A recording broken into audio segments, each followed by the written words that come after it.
नमस्कार मित्राणी आज हम एमएड रेजिनेशन की फ़ाइल बनाने जा रहे हैं। तो देखेंगे किस प्रकार से बनती है।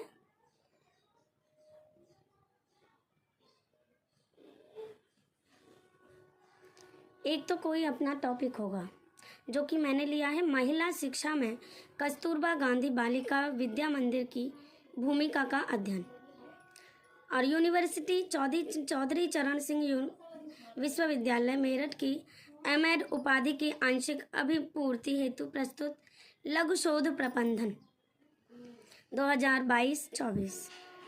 ठीक है। और हमारे जो निर्देशिका हैं उनका नाम डॉक्टर कुष्मांडेय आर्या जी, और शोध केंद्र है श्यामलाल सरस्वती महाविद्यालय, शिकारपुर, बुलंदशहर, उत्तर प्रदेश। ठीक है। और साइड में शोधार्थिनी का नाम आ जाएगा, और कक्षा एमएड छात्रा, अनुक्रमांक आ जाएगा, नामांकन आ जाएगा। ठीक है छात्रों, वही पृष्ठ संख्या अंदर भी आ जाएगा, वही चीज़।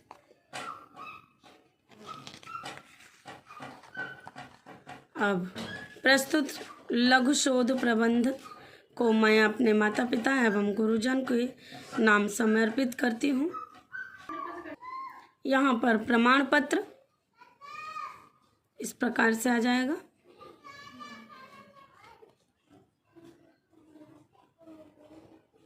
प्रमाणित किया जाता है कि कुमारी नीलम रानी, एमएड छात्रा, श्यामलाल सरस्वती विद्यालय, शिकारपुर, बुलंदशहर, सत्र 2022-24 ने चौधरी चरण सिंह विश्वविद्यालय मेरठ की एमएड परीक्षा की आंशिक अभिपूर्ति हेतु प्रस्तुत लघु शोध प्रबंध महिला शिक्षा में कस्तूरबा गांधी बालिका विद्यालय की भूमिका का अध्ययन मेरे निर्देशन में पूर्ण किया है। यह शोध कार्य एमएड स्तर का लघु शोध कार्य है, जो कि शोधार्थिनी के स्वयं के परिश्रम का प्रतिफल है। मैं इनके उज्जवल भविष्य की कामना करती हूँ। अब आएगा घोषणा पत्र। तो घोषणा पत्र आएगा, मैं घोषणा करती हूँ कि एमएड उपाधि के लिए प्रस्तुत यह शोध कार्य महिला शिक्षा में कस्तूरबा गांधी बालिका विद्यालय की भूमिका का अध्ययन श्यामलाल सरस्वती विद्यालय, शिकारपुर, बुलंदशहर के शिक्षा विभाग के शोध निर्देशिका डॉक्टर कुष्मांडेय आर्या, असिस्टेंट प्रोफेसर के निर्देशन में संपन्न हुआ है। इस लघु शोध प्रबंध के संपूर्ण आंकड़े मैंने संकलित किए हैं, और जहां तक मेरा ज्ञान है इस विषय पर मुझसे पहले कोई शोध कार्य नहीं किया गया है। मैंने इसे किसी अन्य उपाधि हेतु किसी संस्था में प्रस्तुत किया नहीं किया है। स्थान, दिनांक, शोधार्थिनी नीलम रानी। आभार प्रदर्शन। मैं आज इस लघु शोध को पूर्ण करने में सफल हुई हूँ। उसका श्रेय मेरे शोध निर्देशिका डॉक्टर कुष्मांडेय आर्या, असिस्टेंट प्रोफेसर, शिक्षा विभाग को है। मैं हृदय से उनके प्रति कृतज्ञ हूँ तथा आजीवन में उनकी ऋणी रहूँगी, क्योंकि अगर मेरे पर्यवेक्षक हर प्रकार से मेरी सहायता नहीं करते तो मैं इस कार्य को सफल नहीं हो पाती। आपने हर समय मेरी भरपूर सहायता की है तथा अपना महत्वपूर्ण सफल एवं योगदान मुझे प्रदान किया। मैं कॉलेज के डॉक्टर ललित कुमार गुप्ता प्राचार्य एवं श्री गजेंद्र पाल सिंह, कुमारी रुचि राघव, पल्लवी शर्मा, श्रीमती कविता रानी एवं अध्यापक गण, समस्त अध्यापक का भी हृदय से आभार व्यक्त करती हूँ, जिन्होंने अपने ज्ञान एवं सुविचारों के द्वारा समय समय पर मुझे सहयोग प्रदान किया है। मैं पुस्तकालय अध्यक्ष का भी आभारी हूँ, जिन्होंने शोध सामग्री संकलित करने में हमारी सहायता की।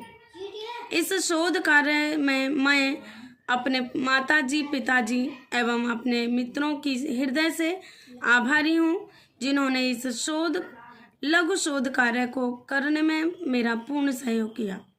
मैं संदर्भित पुस्तकों व पत्रिकाओं की रचनाओं के प्रति भी कृतज्ञ हूँ जिसकी सहायता से इस कार्य को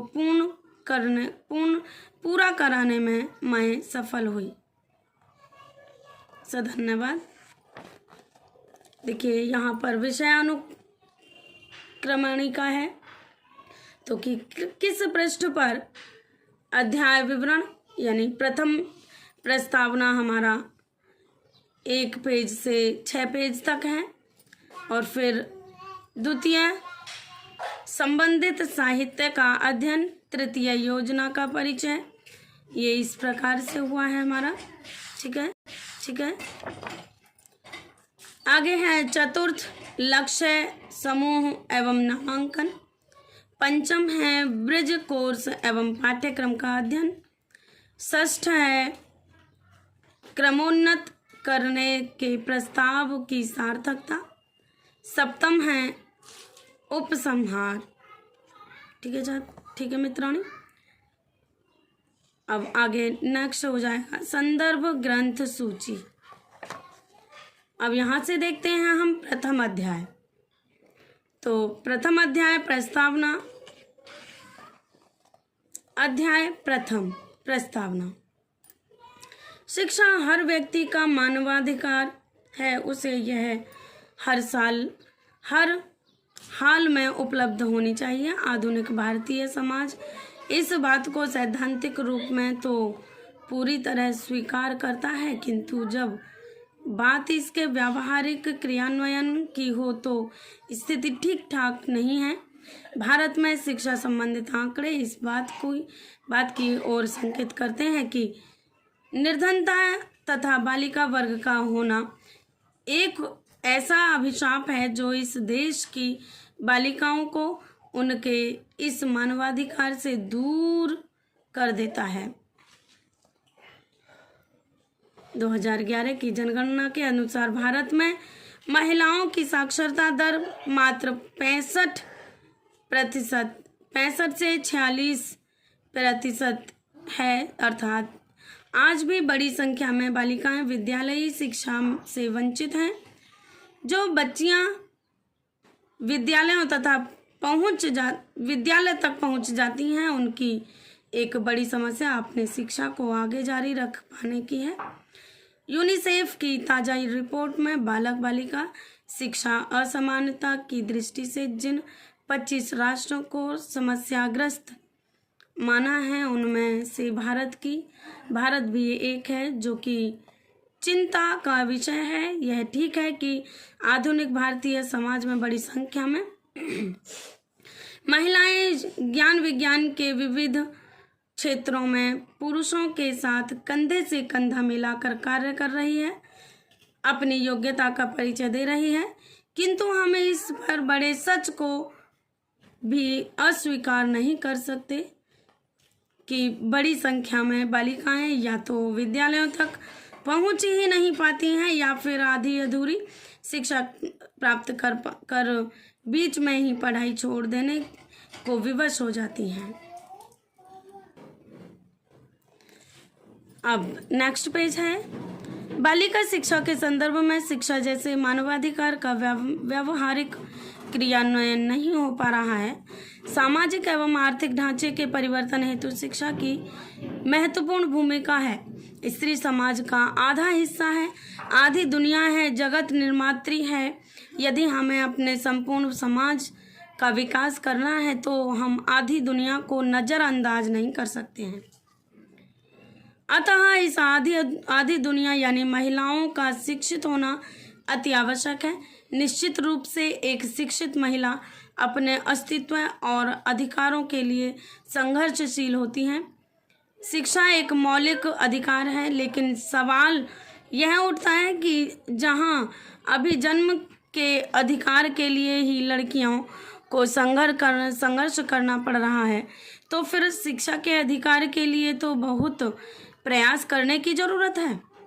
शिक्षा के अधिकार की गारंटी देने के लिए भारत सरकार ने सर्व शिक्षा अभियान के तहत बालिकाओं को केंद्र में रखकर मुख्य रूप से जो राष्ट्रीय योजनाएं शुरू की उनमें से कस्तूरबा गांधी बालिका विद्यालय भी एक है। यह योजना ऐसे वंचित वर्गों की लड़कियों के लिए है जो हाशिए पर धकेल दी गई हैं। कस्तूरबा गांधी बालिका विद्यालय एक आवासीय विद्यालय योजना है जिसका शुभारंभ 2004 को किया गया। यादव जी ने 2009 में किया था। हमारे देश के सभी राज्यों में कस्तूरबा गांधी बालिका विद्यालय चलाए जा रहे हैं। यह योजना राज्य सरकार द्वारा सर्व शिक्षा अभियान के अंतर्गत चलाई जा रही है। जिसमें महिला समाख्या और गैर सरकारी संगठन की भी भागीदारी है। उत्तर प्रदेश में भी कस्तूरबा गांधी बालिका विद्यालय उपरोक्त तीनों संस्थाओं के सहयोग से चलाए जा रहे हैं। इस योजना का मुख्य उद्देश्य है अनुसूचित जाति, अनुसूचित जनजाति, अल्पसंख्यक व गरीबी रेखा के। पेज नंबर 3 देख लेते हैं। नीचे की वे बालिकाएं जो शिक्षा से वंचित हैं तथा जो बालिकाएं घर की आर्थिक परिस्थितियों, समाज में होने वाली हिंसा और अन्य किसी कारणवश विद्यालय नहीं जा सकी तथा 5वीं कक्षा के बाद नहीं पढ़ पाई, उन्हें पुनः शिक्षा से जोड़ना है। इस प्रकार कस्तूरबा गांधी बालिका विद्यालय ड्रॉप आउट किशोरियों के लिए है और ऐसी लड़कियों के लिए भी जो किसी कारण से विद्यालय नहीं जा पाई तथा जिनका कभी विद्यालय में नामांकन नहीं हुआ या जिन्होंने किन्हीं कारणों से स्कूल जाना छोड़ दिया हो। यूनुस एवं सिंह 2007। उत्तर प्रदेश में कस्तूरबा गांधी बालिका विद्यालय योजना वर्ष 2004-05 से संचालित की जा रही है। यह योजना प्रदेश में शैक्षिक दृष्टि से पिछड़े उन 680 विकास खंडों में चलाई जा रही है जहां महिला साक्षरता दर राष्ट्रीय औसत 46% से कम है तथा पुरुषों और महिलाओं की साक्षरता दरों का अंतर्राष्ट्रीय औसत 21% से अधिक है। प्रदेश में वर्तमान समय में लगभग 450 कस्तूरबा गांधी आवासीय विद्यालय चल रहे हैं। उनमें लगभग 30,000 बालिकाएं शिक्षा प्राप्त कर रही हैं। दैनिक जागरण 2009। चूंकि यह योजना किशोरियों का आवासीय विद्यालय उपलब्ध करवाती है अतः छात्राओं के सर्वांगीण विकास में इसकी महत्वपूर्ण भूमिका है। छात्राएं प्रत्येक क्षण अध्यापिकाओं की देखरेख में रहती हैं तथा हर समय सीखने सिखाने की प्रक्रिया से गुजरती रहती हैं। किशोरियों को विद्यालय में सभी सुविधाएं मुफ्त उपलब्ध होती हैं अतः वे सामाजिक तथा आर्थिक दबावों से मुक्त रहती हैं और परिणाम स्वरूप ठीक से पढ़ाई कर पाती हैं जिसका सकारात्मक परिणाम उनकी उपलब्धि पर पड़ता है। अब आगे कस्तूरबा गांधी बालिका विद्यालय योजना के उद्देश्य निम्न है जो कि इस प्रकार है। किसी भी कारणवश छूटी पढ़ाई को कक्षा 6, 7 और 8 की पढ़ाई के साथ जोड़ना, संगठनात्मक सोच का विकास करना, नेतृत्व क्षमता की विकास करना, निर्णय लेने की क्षमता का विकास करना, आत्मविश्वास जागृत करना, अनुसूचित जाति, जनजाति, अल्पसंख्यक और गरीबी की रेखा से नीच के स्तर वाली किशोरियों को शिक्षित करने का प्रयास करना। इन उद्देश्यों से स्पष्ट प्रतीत होता है कि कस्तूरबा गांधी बालिका विद्यालय योजना में किशोरियों के आंतरिक और बाह्य विकास पर बल दिया गया है। अध्याय के उद्देश्य हैं। प्रस्तुत अध्ययन के उद्देश्य निम्न प्रकार हैं। महिला शिक्षा में कस्तूरबा गांधी बालिका विद्यालय की भूमिका।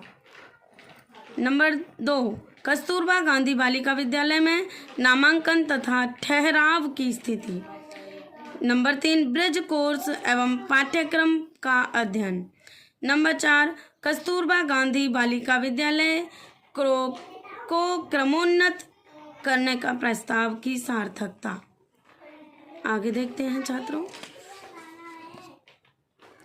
अध्ययन की आवश्यकता एवं महत्व। सर्व शिक्षा अभियान के अंतर्गत बालिका शिक्षा को प्रोत्साहन देने के उद्देश्य से अनेक योजनाएं शुरू की गई हैं, लेकिन ये योजनाएं तभी कारगर हो सकती हैं जब इनका विस्तृत अध्ययन कर सभी पहलुओं पर ध्यान दिया जाए।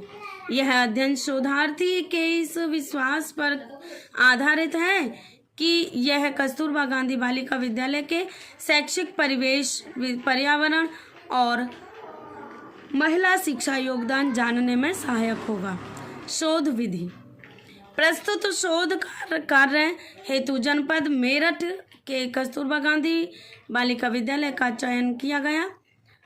विभिन्न साक्षात्कार के माध्यम से कस्तूरबा गांधी बालिका विद्यालय की छात्राओं, अध्यापकों, वार्डन, कर्मचारियों, अभिभावकों और संबंधित शिक्षा अधिकारियों से इस विषय में उनके विचार जानने का प्रयास किया गया।